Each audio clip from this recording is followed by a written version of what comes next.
Good afternoon and welcome to this edition of the People Progressing Podcast. Really excited today. Have an author of Noble Automation Now, Christopher Hodges, who's an unbelievable speaker, unbelievable author, unbelievable business coach, just an unbelievable leader. And Chris, I've been really excited to have you on and get this information out to people because I think it's something that needs to be out there. Leadership and teamwork and those kind of things through automation is something new for me. So I'm really excited to hear about this. But I always start my show by asking where you grew up, what'd you like to do as a kid? Just give us a background on Chris and where you're from. Thank you very much, Joe, for having me. I couldn't be happier to be here. I want to make sure everybody knows I did not write that introduction. That was Joe. Nobody could write a self-introduction like that. Thank you so much. So brief background. What's the whole thing about automation? I grew up in San Diego. I went to the Naval Academy for college, spent 10 years on active duty in the U.S. Navy in the Pacific and in Europe. And of course, the Navy and the Naval Academy is all about leadership. And I studied technology, right? So you'll start to see a theme here. Okay. Left the Navy and joined GE. And that was the days of Jack Welch and Six Sigma and Lean Six Sigma and process improvement. And most of those projects are all about technology. How do you implement technology in a way that's, successful in the business and good for people? And then after GE, I went into consulting. So I joined Accenture and later Deloitte and spent the next 15 years or so helping clients in any country that would invite me to solve technology problems, leadership problems, and then along the way, the last 5 or 6 years of my time in big consulting, I was the intelligent automation lead for Accenture and Deloitte in Northern Europe. So that meant Scandinavia and Germany and several other countries. And that is what got me so excited about what can be done with intelligent automation and AI, and that about 80% of the success is the people. Yeah. And I want to go back a little bit. I want to get into the mindset of Chris first. Sure. You went from San Diego to the Naval Academy, and you and I talked off air about that journey. I just want to know the mindset. I've had other military academy grads on, especially last week's podcast had a Naval Academy grad on. What is the mindset, Chris, of going from San Diego all the way out to Maryland, to Annapolis, Maryland, as an 18-year-old kid? You go into boot camp or the plebe summer. Plebe summer, right? Yeah. And you're away from your family and everything else, and people are yelling at you and screaming at you. What made Chris get through that and not say, enough is enough, I'm out of here? It's a great question. I just had a call this morning with another classmate or shipmate. He was from a different year.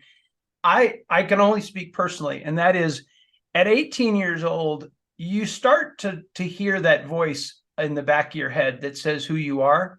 You don't necessarily hear it clearly because you're distracted by girls and beer and whatever you're doing when you're 18 years old trying to do that stuff. But the voice starts talking to you, and the voice that started talking to me, it sounds like I'm in therapy, but the voice that started talking was discipline, order, and really a respect for the country was starting to really percolate through. Now, I grew up in Southern California. My high school had surf PE. It's not, I didn't exactly grow up in that. It wasn't in a Navy family or anything, right? But I knew I had pretty good grades. I was captain sports teams, that kind of thing. It wasn't the valedictorian or anything, but I could tell that blending my background, my parents had both been in entertainment and marketing, and the military is about as different as entertainment and marketing as you can possibly be. But I could see what I really needed was what the Naval Academy would offer, at least what I thought the Naval Academy would offer, which is a sense of long-term values, the values that drive nations forward, that give nations freedom. I didn't talk like this at 18, of course, but that's what I could tell.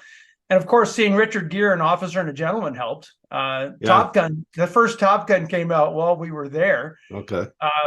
And so, but that was after I'd already gotten there. And so then once you're there, I think every midshipman or every cadet at West Point reaches a crisis point where you think, I hate this.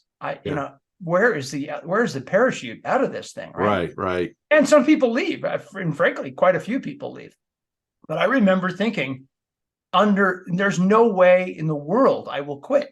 I'm not going to do that. I'm going to make it through this, and I'm going to become hopefully a better person as a result of it. But quitting, I could have gotten kicked out or something. I could have failed or something, but quitting was just not an option. I really wanted, I know that sounds like a trite, poster. No. But it just never was an option to quit. And then when I did, they always say, how did you get into the Naval Academy? I'm like, that's not the question. The question is, how did you get out? Right. How did you survive? And it's because I started to see, hey, there was a reason probably I was a sports team captain and, the head of a couple of things in high school. There's a leadership thing that starts going there, right? And it's funny, when you're young, it's not really leadership. It's like you look around the room, nobody else raised their hand to get this thing done. And the person who raises their hand ends up becoming, and then they raise their hand again and again. And the next thing you know, you call that person a leader. Right? Yeah. So that was it. I could see it would be great. I thought it would be great for me. Later, I took more of a patriotic look and started to realize the country needs people, to serve. So what was it, Dave? What was it like for you? What was the feeling the day of graduation? Oh boy. Two things happened at one time. One, I was elated that, we had done this, and you throw your cap up in the air, and, it's a very sentimental, romantic kind of thing.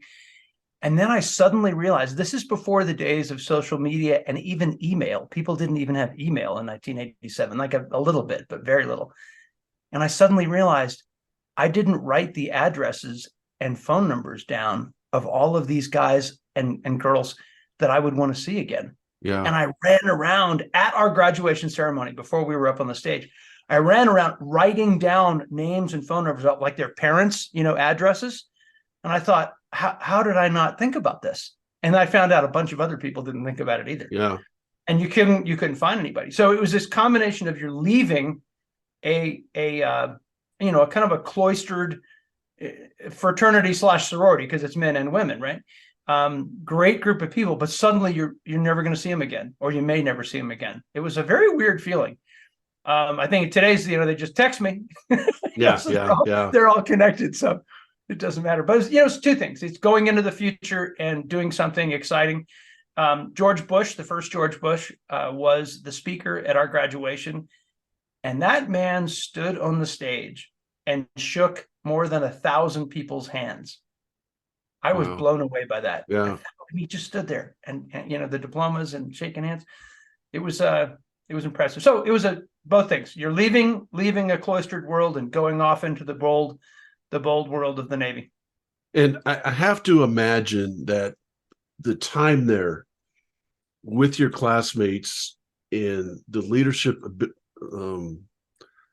availability for you to learn leadership and so forth has really led you into what you're doing now. I always say that you're closer to the people that you go through tough times with. So the struggles and stuff that you went through at Annapolis, and you had your classmates and everything else, man, you're so much closer to them because you struggled together. You overcame together. You went through adversity together, and you helped each other get through it. How does that relate to business? That's a very good question. And yes, you're right. And when I think of someone who's gone through combat, bullets flying all over the place. Yeah. That is a kind of camaraderie that will never be replaced. Right. But any shared adversity builds incredible bonds. But what it really does is it strips away all the unnecessary garbage that you've been focusing on before, and you're just focused on the mission. So back to what do you do in business? I have found in my business career, and I've been actually in business for more than 25 years. I've been doing things in business. And routine work doesn't do that. It doesn't bring that kind of bonding together. So I have 25 years of time highlighted, like a little sound chart. And this one was really important. This one was really important. And that really important is usually a very focused project or initiative that is incredibly difficult, that has a timeline to it. Right. Yeah. So this ERP system is going to be rolled out whatever, January date, your team is 6 people, 8 people, you got to get it done. And that's the adversity, right? The adversity in that case, the dragon in the terms of Joseph Campbell, the dragon is the clock. You have to get it done. You're fighting against the clock. And then as a result of that, you have to get rid of it, jettison all the BS that you don't have time for. Just focus on getting that project done. And then at the end, you have this celebration dinner or whatever, and you suddenly realize you're pretty close to some of these people. Yeah. I remember this is kind of a crazy story, but I'll make it really short. We implemented my first project in General Electric that I was the project lead on. We implemented this giant IT system that involved merging 3 businesses together. It was, if I had ever known how big the scope was, you don't start something like that. But anyway, merged the 3 businesses together. One of the businesses was owned by this French entrepreneur in Silicon Valley, and he was everything typical of a French businessman. He was passionate, and you could never get him to go to meetings, and he was a genius, and I mean, it was fascinating. But he had to be part of this, right? And he went from being kind of all about him to being one of the team members. And toward the end of the project, I had to move from one apartment to we bought a condo. And I didn't really know that many people in this town where I moved. This is in Silicon Valley. And I casually said to people one day at the team meeting, I'll be moving, on Saturday. If anyone has some free time, I was too broke, right, to do it myself, to pay anyone. If anyone has time, and this guy had been on the team, right? This multimillionaire driving a $150,000 Porsche. So moving time comes, and who shows up on my driveway? That's awesome. The multimillionaire entrepreneur in jeans and a t-shirt, and he says, "Give me a box." That is so and I thought, that's how you form. He wasn't, it was another guy that from the project, but it's that adversity, and you really put your finger on it. So I guess the next thing I would think of is, how do you put that into a work environment? And the answer from my perspective as a leader is come up with meaningful business challenges, finite time-bound challenges, and get the teams working on them, and then give them a chance to breathe when it's done, and then give them another one. Right. So that they will form those lifelong bonds. And the routine is important too. You got to do your job, right? And you can't have challenge. You have to have some time in between. I always describe this like the Lord of the Rings trilogy, right? Mm-hmm. There's a scene in The Hobbit, the movie The Hobbit, and The Hobbit was made after the Lord of the Rings movies was made, if I remember correctly. And The Hobbit has finished the big adventure, right? He's gone. I think actually this is the beginning of the Lord of the Rings. He's finished this big adventure and gotten the ring and whatever. And then Gandalf knocks on the door, right? I think his name is Gandalf in the short. Well, that's the next call to adventure. Because if you just sit in your little hobbit hole, eating food and drinking wine, that's not a good thing. Right? Yeah. And off he goes on the next adventure. So that's what I would say to leaders. Give them time-bound challenges that will bind them together and have lifelong experiences of shared adversity. Well, I think this too, Chris, and this is a great discussion because you said a word that really resonates with me: challenge. What got me on my journey, and I say this on almost every podcast I do, people are probably tired of me saying it, but I read a stat that 70% of Americans are disengaged at work, and 85% of those 70 say it's because of leadership they work for. So I look at it this way. I can engage you as a worker, as an employee for me, by challenging you.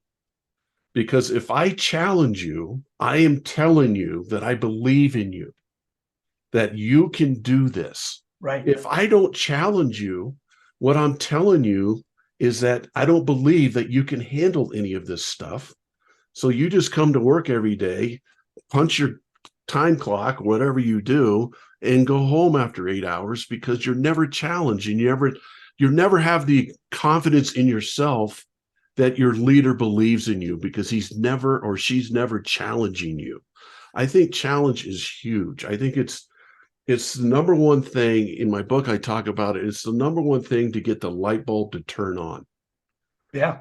If you don't challenge your people, and you're saying it in a team concept, and I love that, you challenge a team of people within your organization so they can handle the challenge together. Right. Now they're building teamwork. They're building loyalty to each other, camaraderie. Now all of a sudden they're 100% engaged. I Well, love that's a that word great, you just challenge. made a great bridge there between, you have to challenge the individual first if you No want that doubt. individual to Yes. grow. But are you trying to plant one tree or a forest? Right. Right. So the team is the bigger challenge. I couldn't agree more. And unfortunately, there are some influences in the world that people are, don't challenge me, don't threaten me. Tough Then times make tough people and make resilient yeah. people. Yeah. Nobody gets to the end of their life and says, I wish I wish I had it easier all the Yeah. time. Yeah. They say, I wish I had better challenges. And as an employee, you should want to be challenged, because Sure. when you're I don't like using the term boss, but when your leader challenges you, he or she is telling you they believe in you. Right. And take it that way, and take it as a way to grow and leap and keep progressing. The name of the podcast, the People Progressing Podcast. I'm always looking to help people progress in their life. You do that by being challenged. You and True. I talked about it before we got on today. Right. Right. I need that Yeah, that's right. challenge That in a was a great certain area. conversation. Maybe we Yeah. should have hit the record button a little earlier. Yeah. Yeah. So I want to keep talking leadership and all those things, but I want to get into your book, Noble Automation Now. For the people who are just listening for the first time, what is noble automation? The best way I can answer that is to say, first, automation, AI. Think of all the technologies out there, recognizing images with computers and processing things in an automated way. And we all have seen what AI can do. That's the subject, AI and intelligent automation. Now, what's the word noble? Well, what I realized in doing all these implementations with clients, what worked and what didn't work, was something that's almost timeless. It goes back several hundred years. In Europe, it used to be called noblesse oblige. And noblesse oblige means the obligation of the leader to treat the subordinates or citizens of their country with deference and support. Challenge them, yes, but treat them fairly and equitably. Right. And that's what made great countries, right? Dynasties that went on for hundreds of years were fundamentally driven by noblesse oblige. That didn't mean there weren't some terrible leaders and all that. Yes, of course, that was going on. But if you don't do that to the people in a country, they'll take your head off. In today's world, they'll kick you out of office, but then you just get assassinated or something. Well, in a company, the analogy for that is to say, if you treat these incredible assets that you've paid money to hire, and bring into your company, if you treat them with noblesse oblige and you institute and implement these fantastic automation technologies, you're going to have a company that runs like a great country and is using these fantastic tools. On the other hand, if you walk in and say, implement this IT stuff, technology stuff, and we're going to fire 50% of the people, that's when your head comes off, because your people stop working, they revolt, and you just lost your career. They lost their jobs, they're miserable, and you just lost your career. So what hit me is noble automation is what I'm saying. By the way, this is not a charity thing.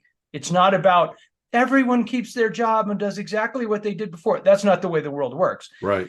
But when someone is going to leave a company, there's a way to handle that. There's a way to help them on their next hero's journey and adventure, instead of dismiss them like a pen or piece of paper, right? So that's the whole rallying cry of noble automation. And of course, the word now is the time. The technology is ready. The technology works. So let's do this right and see how much we can do with our companies and our individuals and our individual leadership and careers. That's awesome. So I'm going to make this easy for me. Well, that's always good. It's making your people feel good, making your people feel wanted, making your people feel important, making your people feel that you want them engaged and challenged. Remember your word, challenged. And challenged, right? And inspired, and all those things, and bringing in the technology to help them with that, to help them. Yeah, with and of course, job. my book is around specifically using all these leadership techniques and tools and implementation. Some very nuts and bolts, hardcore things that you do, not just inspirational messages around implementing intelligent automation and AI. But the truth is, as you've said, these same ideas can be applied to many things. It's Right. about full engagement of people. Right. And making people feel good comes right after they feel important Right. and valued Right. and challenged, not, just patting them on the back and say, you're a great guy. Yeah. I always ask people when I work with leaders, are you a people leader or a data leader? And if you're leading data, good luck. And if you're leading people to get better, to grow, to progress, Right. your data is going to explode. So think about that. If you're a data leader, you're so worried about the data and you're so worried about the bottom line all the time, which I get. You have to be. We're trying to make profits. We're trying to do those things, keep us. Sure. But you have to realize who's giving you those profits, who's making those profits for you. It's your people. Yeah. And you use a thing. You have three words that I really liked: inspire, explore, and execute. And it's on your website. So let's start with inspire first. I have a saying, Chris, that I think it's a challenge or it's hard sometimes to motivate people. But I think it's really, really fun. I think it's really, really easy to inspire people to motivate themselves. So when I saw the word inspire on your website, I was really intrigued by that. What does that mean to you? I'm really happy we're having this conversation. It's awesome. We're on a lot of the same topics. So inspire. Well, think about people you've known or yourself when you're inspired. If you don't know what can be done, or you don't believe you could do it, you will not be inspired. Right. So, people could say, oh, that person's just lazy, or that person doesn't care, or whatever. Yeah, there probably are some percentage of those people, but the vast majority of the population, I think, either doesn't know what could be done or doesn't think they could do it. Right. Right. And if someone says Mihaly, I'm saying pronouncing his name is almost impossible. Mihaly Csikszentmihalyi is the professor who wrote the book Flow. And I don't know if I should do it like this or this. And flow is all about when athletes, when business people, when anyone, creative people, are in that zone, right, where they're really at their optimal condition. And that zone has two different forces. One is how difficult is the thing you're doing? And the other thing is, how good are you at doing it? So if it's insanely difficult and you have no idea what you're doing, you're just going to be miserable because you're failing everywhere. Or if it's really not that difficult and you're just excellent at it, you're going to be bored. So it's in between that zone. And when you say inspiration, people need to know that first the thing exists, and then they need to have enough skill to get going. And then a little more skill, a little more challenge, a little more skill, a little more challenge. And then they're in that zone. They don't even know they're in the zone. They just know, I just want to do more of that. Right. Right. Because that's when you're staying late in the office, or you're coming up with great things, or you're organizing things nobody else is organizing, because you're in that zone, and the challenge is there. So inspiration, I think, comes. A lot of people grow up, and we could turn this into some sort of Freudian thing, but a lot of people grow up without the positive influences of what could be done and what they could do. Mm-hmm. Not a negative messaging and all that stuff in their head. You can't solve all that with every employee. But, there's a story from a leadership book years ago, and I'm sorry, I don't remember which book it came from. So there's a big office building in downtown Cleveland, I think it was. Give me a waiver here on the details. And there's a janitor who everyone complains about, because the janitor does a crappy job and doesn't clean this. There's trash, and the trash cans are too full, and the sinks are not particularly clean, and nobody talks to him, and they just kind of berate the guy because he's been there forever, and so the new leader comes along, and the new leader says, what am I going to do about this guy, this janitor? I mean, this is a mess. So we fire him. He's been here 20 years. Instead, what the leader does is catches the janitor doing something right. Yeah. And says, hey, Bob, I don't remember his name. Bob, you did a great job on that corner down on the third floor. Now, Bob hasn't been told that in 20 years. Right. Right. And then Bob says, well, okay, I'll do another corner. I kind of like Bob's feedback, right? And then before long, Bob's job scope starts to change. They start to ask Bob to do things Bob never did before. Right. And now Bob is taking responsibility of major sections of the building over a period of time. It's the same Bob. But the difference is someone A recognized that Bob could do something well. And as you said, the leader had confidence that they could take the next challenge. And the next thing you know, you have a success story and not a failure. Right. And I've always liked that. Who's the next Bob? I don't need to pick the name Bob, but whatever name. Yeah, and here's the thing. There's tons of Bobs in every organization. Totally true. Right. And totally I think true. your job as a leader is to inspire them, to coach them, and to progress them. Right. You inspire them. They might be having second thoughts. Their confidence level might not be there. Now we got to coach them. Okay. And I have a saying, you call it CPC. You coach it, you practice it, and you challenge it. So you coach it. So in sports, I would coach something to one of my players. Then I make sure that we practice it over and over and over and over. Right. Okay. But the light bulb doesn't go on with them because in my mind, what we want as leaders is we want our people to be able to do their best when their best is needed. It's an old John Wooden quote. And I truly believe that. Okay. So I can coach them to be their best when their best is needed. I can practice them to be their best when their best is needed. The problem is when the pressure's on, that's the part that most leaders miss. How do you put that pressure on them?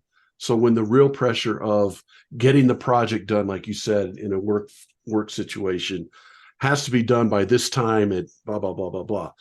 How do we challenge them? The challenge part is when the light bulb, that's how we get the light bulb to go on. Mm-hmm. If you coach it is one thing, if you practice it's another thing. But if you don't challenge it, then probably good luck with it coaching and practicing because you wanted to do it when you want it done. They got to make it real. I love that model. And think what you just did. You reinforced Mihali's point is you're going to coach them so that they have the skill. Don't throw somebody into something and say, hey, go play goalie on a hockey team. I don't know how to skate. Yeah. Right. That's a problem. Right. So coach them, right? And then you're making it challenging, giving them the skills and driving them up that line of flow, which makes a great athlete. Obviously, you have lots of experience with athletes and a great business person. Yeah. So this is awesome. I knew this was going to be good, and it is. So I have another thing I want you to comment on. Helping humans be heroes. Tell us about that. I love that. You didn't tell me you were going to ask me that, and I'm glad you did because it's my favorite part of the whole book. All right. I was a little hesitant to say helping humans be heroes because the word hero is overdone, whether it's Marvel comics or firefighters and whatever. But it's still a very important word. Here is the choice, I would say, and if the choice is between Henry and Joseph, and you go, who are Henry and Joseph, right? Well, so Henry David Thoreau, famous 19th century writer, wrote Walden, and he identified that the mass of men and women live lives of quiet desperation. And what he meant was most people are going through their lives without a great deal of enthusiasm or excitement. Right. And as a result of that, they're not getting the most out of life. And if someone's employing them, they're not getting the most out of that person, right? Because quiet desperation is no way to bring your best to the game. So that's Henry David Thoreau making that observation. Now, he said many other wonderful things, but that's one observation. And another person, Joseph Campbell, who wrote the book Hero of a Thousand Faces. And what Joseph Campbell realized is studying mythology around the world, that there's a repeating pattern that we now call the hero's journey. And you may know the hero's journey from something like Star Wars or many, many other books, The Matrix or Harry Potter. All of these things follow this template called the hero's journey. And so so what? That's a book or that's a novel. Well, what Joseph Campbell realized is the myths and all these movies are simply exaggerated and fanciful projections of real life, right? The dragons and all that stuff are different. And then the heroes in the myths are just outsized versions of ourselves trying to accomplish the goals we're doing. So the myths are simply reflections of real life. They're not. That's why a total story that has no connection to reality isn't very successful. It has to have a human element. You have to see how you could potentially be yourself in that story, or know someone who could be that person in the story. Well, it's not very interesting.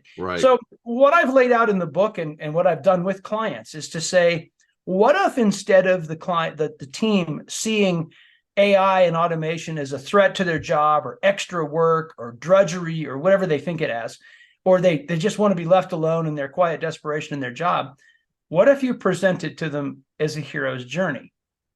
And what is a hero's journey? And this is, we're going to come back to your word challenge.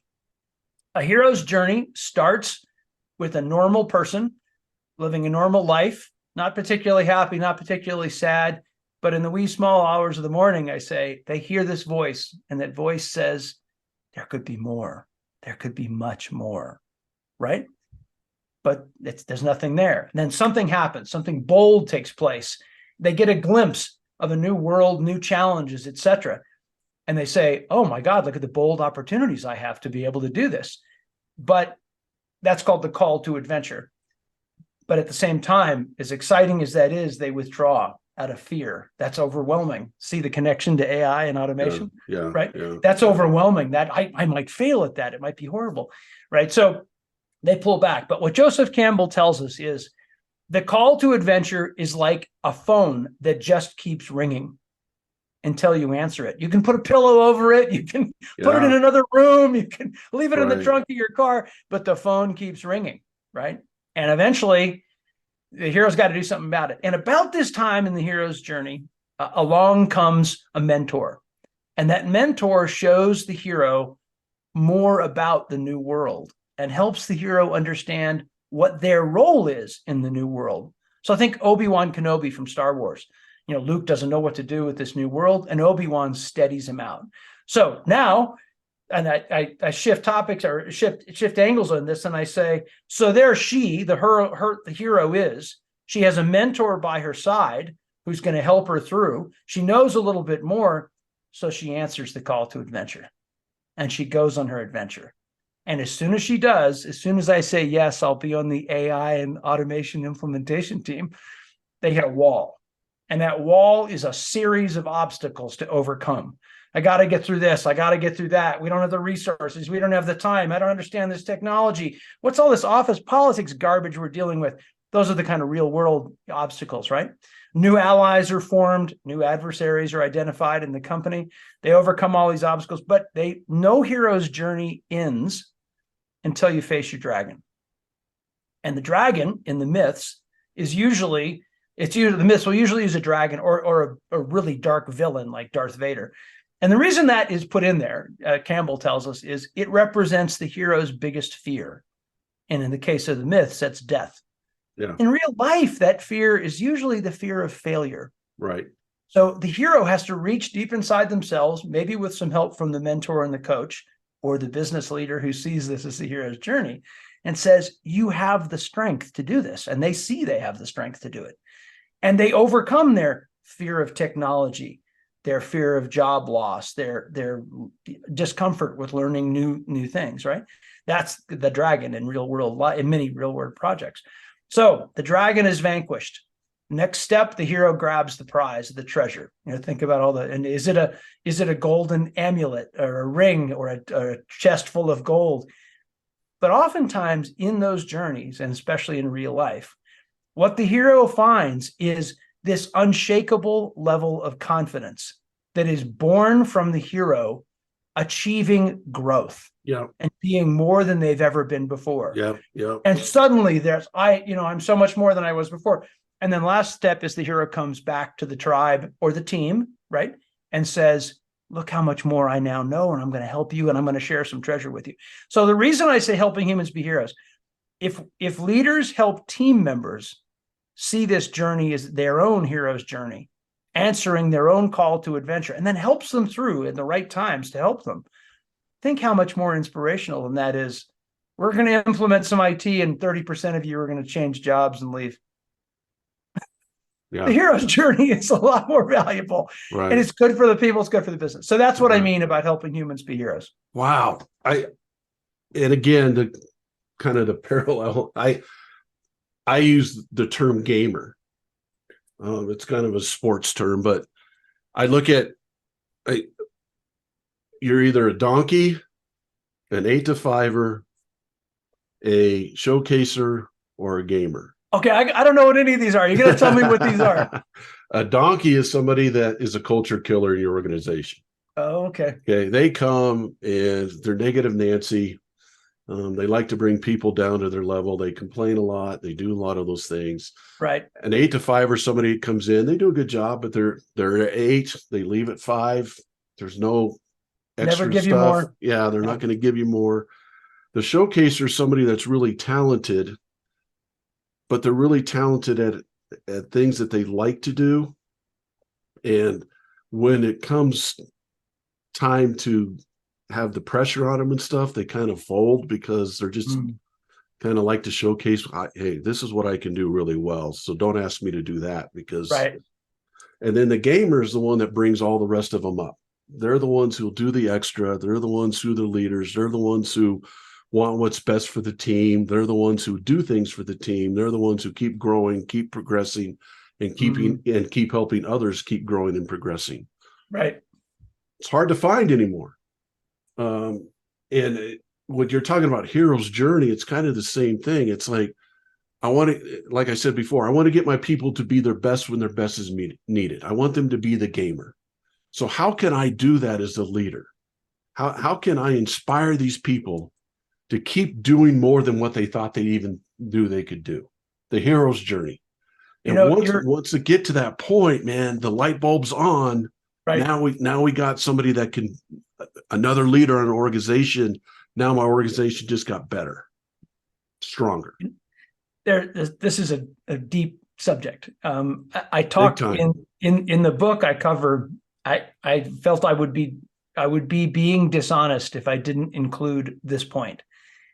There are people in companies who cannot be helped. Yeah, and I agree. It's not your problem. It's a childhood issue. It's a trauma. It's a whatever. Now, a lot of people have childhood issues or whatever, but there's some people who are just so broken that if you put all your time into that person, you will be neglecting the rest of your team. Right. And making the hard decision. And boy, that is not easy to do. Yeah, it's hard. Work with your HR team and really understand what you're doing, right? Before you label somebody as, I call them non-playable characters. Like a video game term is a non-playable character. If that person isn't going to do it, and that person can totally kill the buzz of an entire team, right? Yeah. So you do have to identify that. But it's also, that can be a cop-out. Someone can just say, oh, they're no good. Very few people are really in that bad situation. So how do you go back? How do you get them inspired and being more gamers? You know, think about environments. I'm trying not to use my own examples on this, but nobody is kind of doing what needs to be done. And it's there. Everyone knows it needs to be done. And often some senior person wants to come in and tell someone else to be inspired. That right. Doesn't work. Okay, I'll give you one example. When I was living in Maryland, my son was on a swim team, a big community swim team. And he was obviously in the pool, and I was a parent volunteer with my wife. And the job that kind of nobody really wanted to do was run the concession stand. Yeah. For the swim team. You know what I'm talking about, right? Yeah. So, and now I was a supply officer in the U.S. Navy. I had to get the crew fed and all that stuff, right? That's what my team was all about.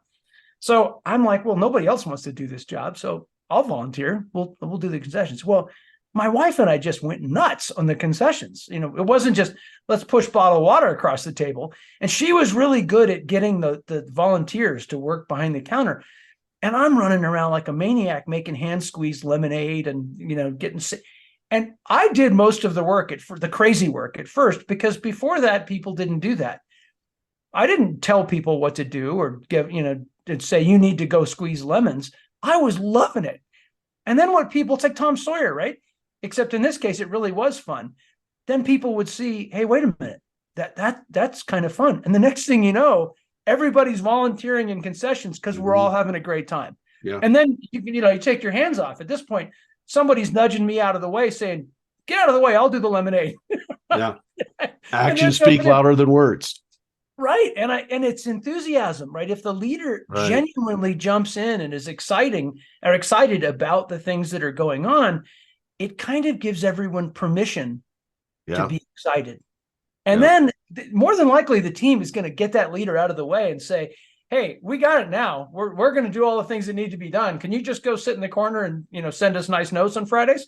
Because we're having fun." Yeah. Yeah.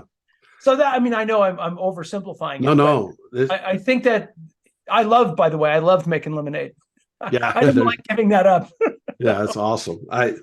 It's such a good analogy. The leader is the one who inspires, and you inspire by your actions, not your words. You just said it. You're inspired by your actions. Yeah. And, Talk all day. What you do is what they yeah, watch. it's Ed Milet, the guy that I listen to his podcast, he's amazing, but he always says that things are caught, not taught, meaning people watch what you do and they catch what you do instead of you trying to teach them all the time. They're catching what you do and Right. how you do it. That's a good way. I've never heard that. That's a great Yeah, expression. it's pretty cool. One last thing before we kind of get into our final segment. We've almost gone an hour already. Oh, whoa. I don't know Time if you flies can when you're believe having that. fun. Yeah. Relationships are the secret weapon. Now we're talking teamwork here. Relationships are the secret weapon. What do you mean by that? Well, you use the word weapon. It sounds a little, it's kind of militaristic, right? I think what people often look for in business in other situations is some secret answer, a technology thing, this or that, or some angle. But I think we all know, anyone listening to this or watching this, you all know amazing things happen when two people want them to happen because they like and respect each other. Like it's not an analytical process. It's, hey, I'm with you, you're with me, we're going to make this thing happen.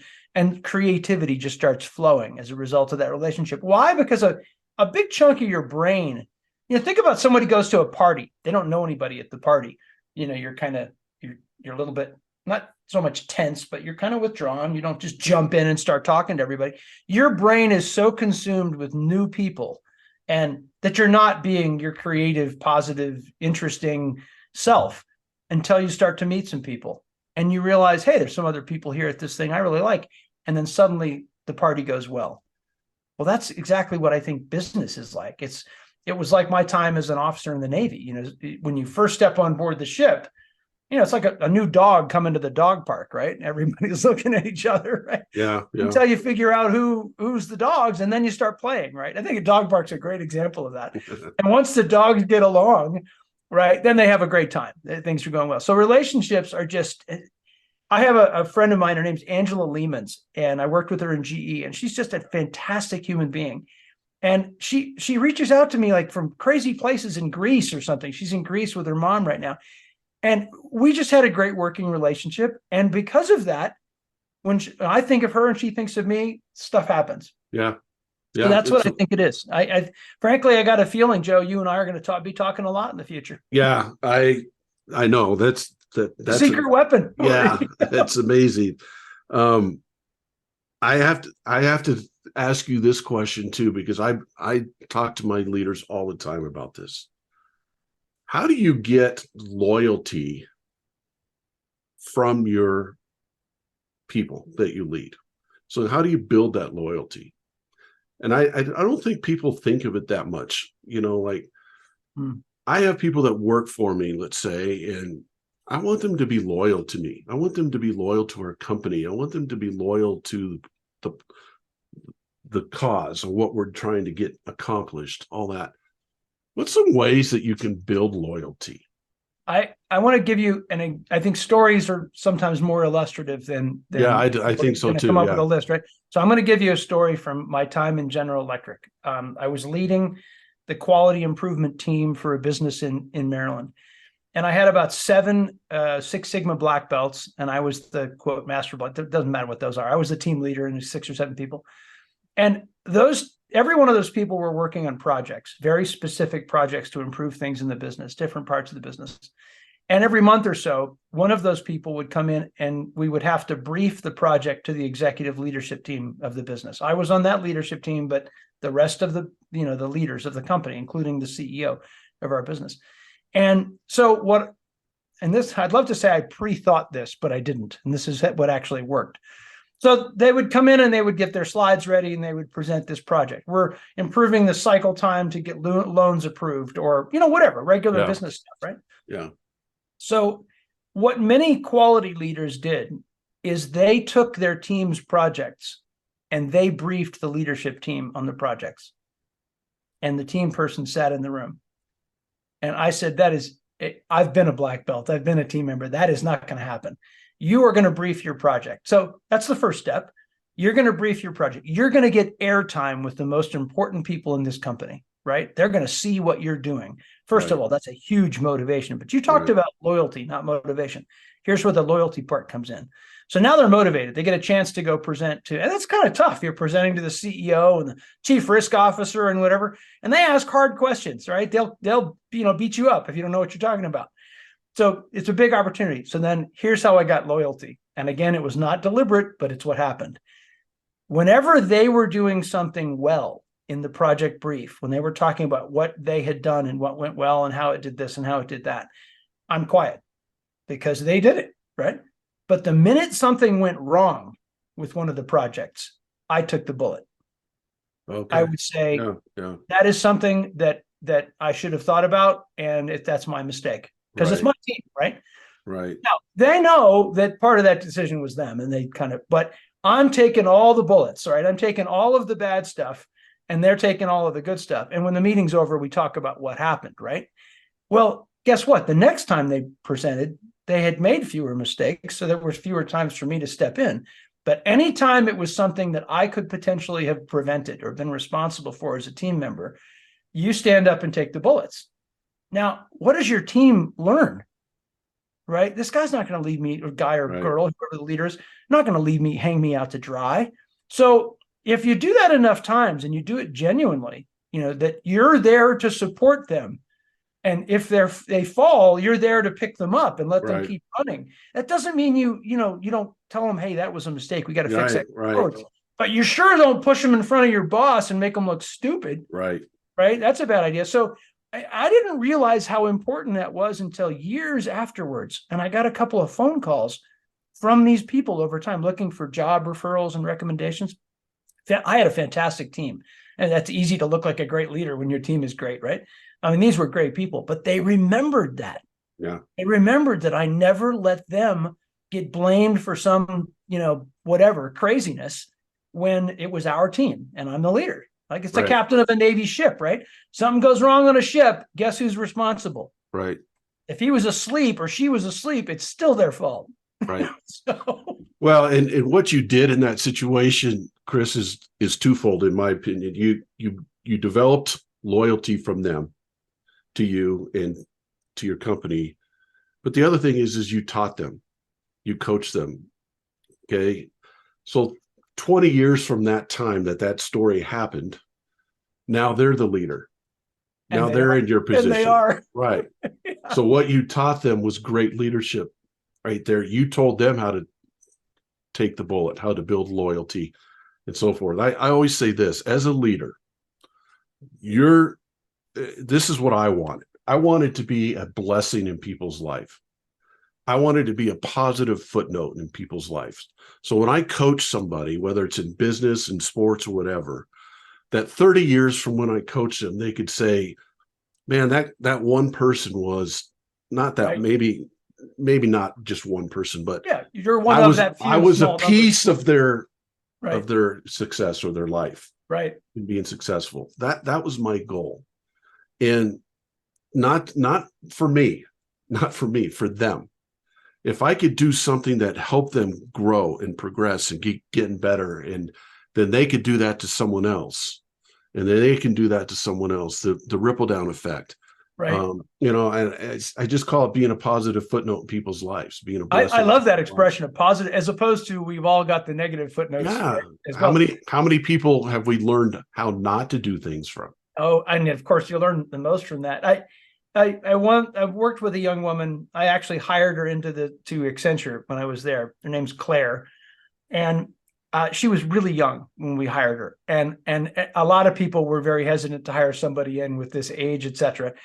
And I felt like this is she's really got what we need, right? So we brought her into the company, and I was her effectively, her manager on many things, not everything, but other things. And I was living in Denmark between 2015 and 19. And I get this phone call from Claire. I haven't talked to Claire in 10 years. And I get this phone call from Claire, and she says, Chris, I'm coming with my fiance or husband. Oh, they were married, I think. My husband to Denmark. And I'm oh, great. Okay. So my wife and I went to dinner with her, and this young woman had become a managing director at Accenture, which is a big deal, right? Yeah, yeah. She'd become like this partner level person. She had become incredible, and she looked at me with that same young looking, 2 years earlier look on her face, and she said something complimentary about, I don't remember exactly the details, about how I had believed in her, and I felt like, Isn't that awesome? You know what I mean? It's like when you saw the athlete, you suddenly think, I almost want to hide my face because I feel so overwhelmed with, with appreciation that I helped someone, and that doesn't happen every day in my life. People don't call me like that every day in my life. And we had this great dinner, and my wife loved Claire, and we loved her husband or fiance, I can't remember which. They're married now. So I'm with you. Oh, I'd love it. A positive footnote. I'm going to use the Joe White quote, a positive footnote in someone's life. That's what we want to be. I have 3 questions for you. I wrote a book called The 3 Ps, Find Your Purpose, Perspective, and Passion. So I ask every guest on my podcast those 3 questions. What's your purpose in life? My purpose is, in every instance I can find, to make things better. Love it. It can be as simple as, hey, honey, can you hang that picture on the wall? Yeah. To, can we make this business transformation more successful? That is my purpose. Wow. And I skip over perspective. I'll tell you why in a second. But what's your passion in life? I think first, it's very selfish. You personally want to grow. And then the older you get, the more experience you get. My passion is to see and help. Put it this way. If more people could live their lives as a hero's adventure and a hero's journey, I would, and I had anything to do with that, if I can be the Obi-Wan Kenobi helping a client move forward, or a person, a young person, that is my passion. Love it. I think your purpose and passion kind of equal each other. They support each other. And you just demonstrated that. It's all about helping and serving people, making things better for people in situations. What holds it together, the glue that holds those things together, that keeps us in our purpose and passion, this is really strong for me, is your perspective. Now, there's things that come at us on a daily basis that try to take us out of our purpose and passion. Negative things happen to us. Your perspective is what is the glue that holds you in there. What is your perspective on life? I do think that people, I don't know how they get this way. I think some of it is early stages in life, and some of it is later. But I am an optimist, and that means I get disappointed a lot as an optimist, right? Because I think things are going to be better than they are, and I think people are going to be better than they are, and I think I'm going to be better than I am, right? So that's how I get disappointed. I get disappointed when things don't quite live up to what I was hoping they would be. But for every time I've been disappointed, I bet there's been 10 when I have not been disappointed. So my perspective is generally very, very positive. So when I go into a parking lot of a store, I go to the front row, and my wife just laughs at me, and I'll stop the car in the front row, Costco or something, right? And I'll stop the car and I'll say, honey, it's 3 minutes. And someone will pull out right in front of me, and we'll pull into the parking spot right in the front of the store. If we need a parking spot in the front of the store, right? And that's happened all through my life. And it's not me, it's just a positive. Yeah. And stuff starts to happen. You project that. And I've been like that ever since I was a kid. My mother was an absolute, diehard optimist. So my perspective is it can be done. We can be better. Things can be great. This business can make more money. We can serve more clients. And I get disappointed sometimes. And the times that I get disappointed the most is when I run into people who are like malevolent, that actually don't want the world to be any better or the business to be more profitable. I know they got their own issues, but so that's my perspective. That's awesome. Positive thinking. Norman Vincent Peale wrote a book called The Power of Positive Thinking. It's very old, fantastic book. I remember reading that and not thinking this is all new, but thinking this guy wrote down stuff much better than I could have written it down. Right. Yeah. Right? Well, so, and I think what's cool about that too is you haven't let the negative outcomes, even though you're thinking positive. So let's say you pull into Costco and 3 minutes, there's going to be a parking spot for us, and it's 10 minutes and it's not, simple example, but you don't right. let that negative experience take you out of your perspective. Not long term. Right. I was in Costco recently, and people are coming from opposite sides of the line. And I had been waiting with my turn signal on to turn, and this person tried to cut me off. And then she got out of the car and started yelling like a maniac. And first thing you think of is, did I screw this up? Did I miss it? Did I not see this guy? And I just had to realize who knows what's going on with this person, right? Who knows what's going on with anybody, right? Are they in the middle of a divorce? Are they, right, they got right. Yeah, cancer? you don't know. It's that Stephen Covey does that in 7 Habits. He's on a subway train, and this father is on the train, and the kids are running all over the place like animals. And he suddenly realizes that the father was coming back from a funeral, and the kids of his wife. Yeah, they were coming back from the hospital. The hospital. I thought it was a funeral. It's this horrible situation. Yeah. So anyway, a great story. So like you, a lot of bad things have happened to me. A lot of bad things I've created, accidentally, hopefully. But so perspective, you cannot focus and dwell on those, or that's where you go. Right. That spiral. Right. Wow, this has been unbelievable. How can people get a hold of you? I am honored to have been here. Thank you so much. This is great. This has been great. They can get a hold of me. Noble Automation Now is the name of my website. So Noble. And it's a beautiful website, by the way. Well, thank you very much. What I primarily do is I speak to companies. Hopefully, I'm inspiring enough to then have me come in and help them. And I work with them on implementing these AI and intelligent automation strategies. So Noble Automation Now. And guess what? My email is simple, chris@nobleautomationnow.com. Well, Chris, you're a blessing in my life. And we just met a week ago. And you're powerful, and what you do for people is amazing. I appreciate you coming on. We might have to do volume 2 of this and have you on again. Love it. Well, I'm going to see you. I'm going to see you on Friday of this week, Friday of next week as a result of this new relationship. Yeah, it's going to be awesome. And I'm looking to you as a mentor in that area.